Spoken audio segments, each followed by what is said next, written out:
যখন জামাতের সঙ্গে বিএনপি রাজনীতি করছে তখন জামাত ধর্ষণ করে নাই, এখন জামাত ধর্ষণ করে। রাজনীতিতে যখন কোনো এজেন্ডা থাকে না, যখন যে বলা থাকে না, ওই সময় ধর্ষণ নিয়ে আসে, 71 নিয়ে আসে। বিএনপিতে যে সব লোক এই ক্ষমতার অংশ পায় নাই, তারা এখন জামাতকে সমানে গালি দিচ্ছে। ভারতের দালাল, ভারতের দাল। আমার প্রশ্ন থেকে শৃঙ্খলা এবং বিশেষ করে আইন শৃঙ্খলা নিয়ে আপনার আসলে মূল্যায়নটা কি? আইন শৃঙ্খলা পরিস্থিতি কতখানি আসলে নিয়ন্ত্রণে এসছে?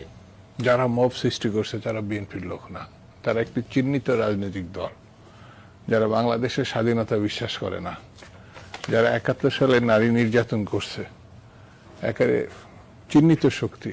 কথা বলি, আমার কাছে খুব বিস্ময়কর লেগেছে। মানে উনি একজন ছাত্র নেতা ছিলেন, তারপরে উনি বিএনপি ভাইস চেয়ারম্যান। কোন জায়গাটা ওনার বক্তব্যের সাথে আপনি হস্তক্ষেপ করেন তাহলে কিন্তু আমি উঠে চলে যাব। না না, ঠিক আছে, বলেন আপনি। হ্যাঁ, তো উনি হঠাৎ করে 71 এবং নারী নির্যাতনের কথা নিয়ে আসলেন। 71 সালে কি হয়েছে, তার সঙ্গে বর্তমান মব কালচার, বর্তমান আইন শৃঙ্খলা পরিস্থিতির কি সম্পর্ক আমরা প্রত্যেকেই জানি। একজন সরকারি দল করে, একজন বিরোধী দল করে। আমরা তো একটা বিষয়কে ভিন্ন দৃষ্টিকোণ থেকে দেখব, একই বিষয়কে দুইজন তো দুই দৃষ্টিকোণ থেকে দেখার সুযোগ আছে, কিন্তু বাস্তবতা যেটা সেটাকে আমাদেরকে একমত হইতে হবে। আমি তো জুলাই সনদের কথা বাদ দেন, আমি কিন্তু যখন কথা বলেছি আমি জুলাই সনদের রেফারেন্স দিয়ে বলি, আমি বলেছি 31 দফার প্রথম দফা আছে সংবিধান সংস্কার। সংবিধান সংস্কার না করে এই ফেসিবাদী শাসনের হাত থেকে এই দেশকে মুক্ত করার কোনো সুযোগ আছে? পারিবারিক শাসন থেকে এই দেশকে মুক্ত করার কোনো সুযোগ আছে? এই 21 শতাব্দীতে এসে পারিবারিক শাসনের কবলে এই দেশ আর কত বছর থাকবে? এই জন্য কি স্বাধীনতা যুদ্ধ হয়েছিল? এই জন্য কি জুলাই 24 হলো? এই জন্য তো জুলাই 24 হয় নাই।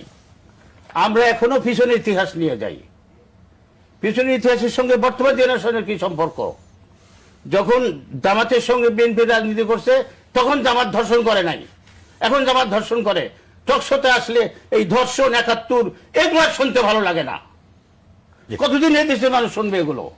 রাজনীতিতে যখন কোনো এজেন্ডা থাকে না, যখন যে বলা থাকে না, ওই সময় ধর্ষণ নিয়ে আসে, 71 নিয়ে আসে। বিএনপিতে যে সব লোক এই ক্ষমতার অংশ পায় নাই, তারা এখন জামাতকে সমানে গালি দিচ্ছে। চোরের মার বড় গলা, একটা কথা আছে না?